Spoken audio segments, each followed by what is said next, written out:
over there.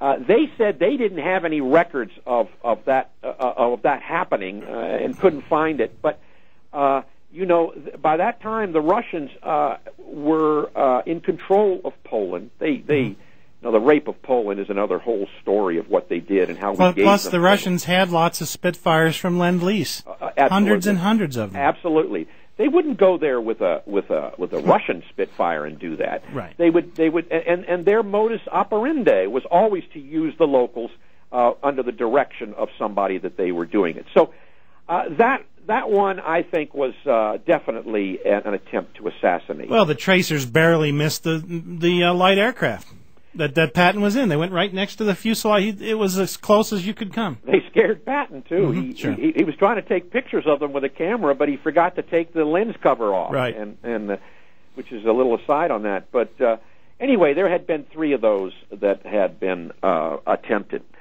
So with the missing reports, I want to tell you one thing that I did to try and find. Well, maybe I'm jumping ahead of it, but the truck driver, he had these 3 guys, these 2 other people in it, which is against regulation. They vanished. The truck driver vanished. You never hear from these people again. In my investigation, I found that he had been whisked away. This is the truck driver who turned without a signal in front of Patton, caused the accident. He is whisked away to oblivion. Nobody hears from him, but it turns out that he was taken to London. And there are even pictures of him as if he's detailing something on a board or on a blackboard. But he disappears. He later comes up. He's from New Jersey. His family couldn't stand him. His children told me he was a philanderer and a guy who didn't care about them, and he had a lot of money that he couldn't bring back from Germany. I don't know what happened to it, but they didn't know what happened to it either. But he couldn't bring it back from Germany. He had been a black marketeer there. Something we haven't mentioned is that in the caravan to go hunting was a Jeep. Right, a second vehicle. Yes. And what it was there was this sergeant who's always been identified as Sergeant Spruce. But it turns out his real name is Scrusy. And he was to carry the guns and the dog for the hunting trip. He was ahead of Patton. And when they waited at the train track, he went on ahead. In my opinion, he's signaling at that point. Mm-hmm. Bozada staged this accident. Oh, and he disappeared. Well, that's what we'll get to. We've got about a minute left, Bob, in this segment, and then we have a good solid, I don't know, maybe 10 minutes after that next commercial.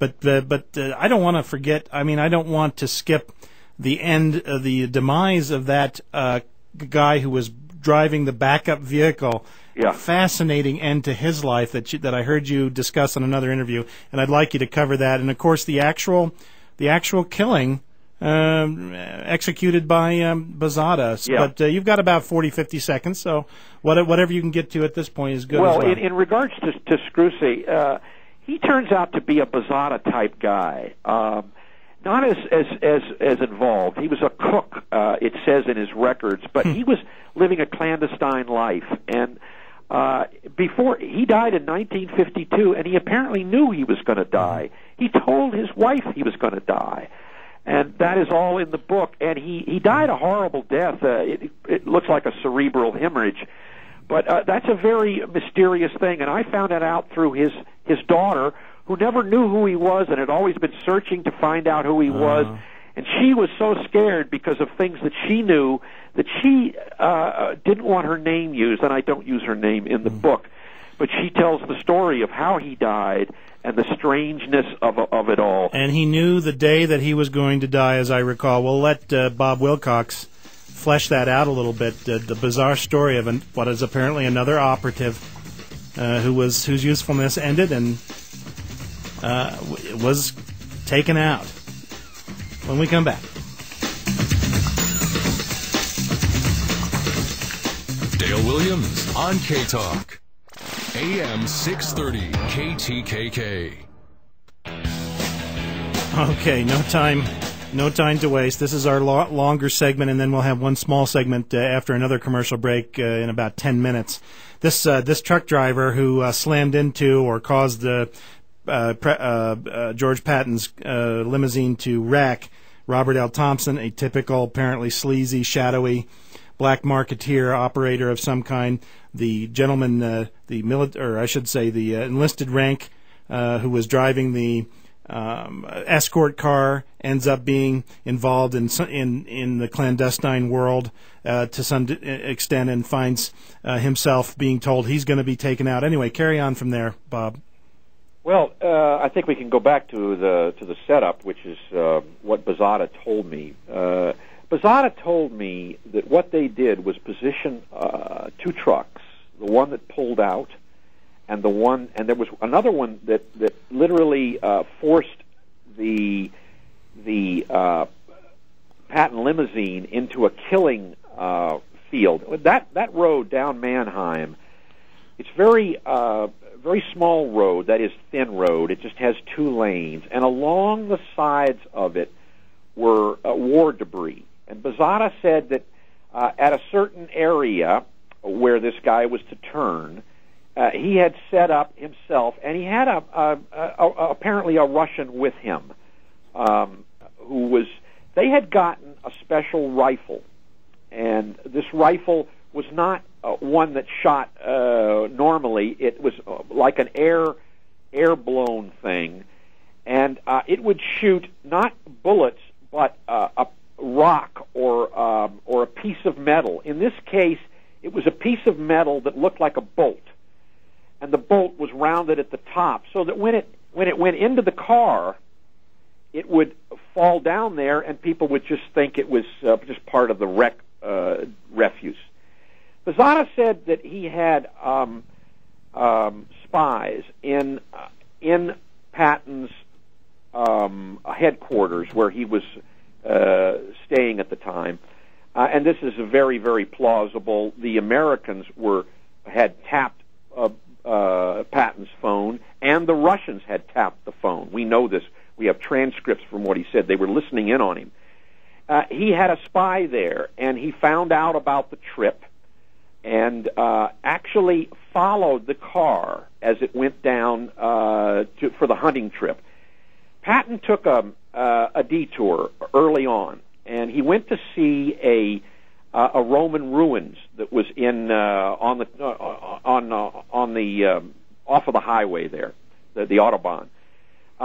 They went, Patton and Gay, and maybe or maybe not the driver, spent about 45 minutes. They sort of trekked up the mountain. They left the car. They trekked up the mountain and looked at these ruins.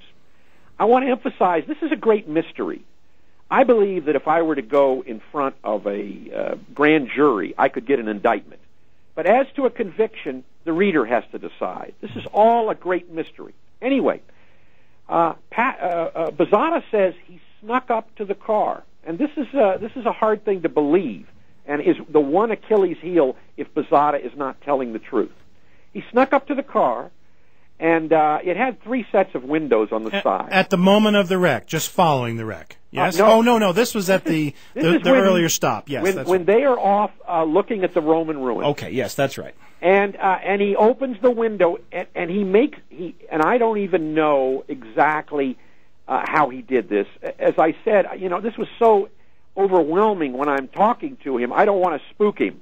Mm-hmm. I don't want to get, well, what are you talking about here and there? So I just listened to him and got this. But he somehow affixed the window, dropped something in it. That's what he said, so it wouldn't close.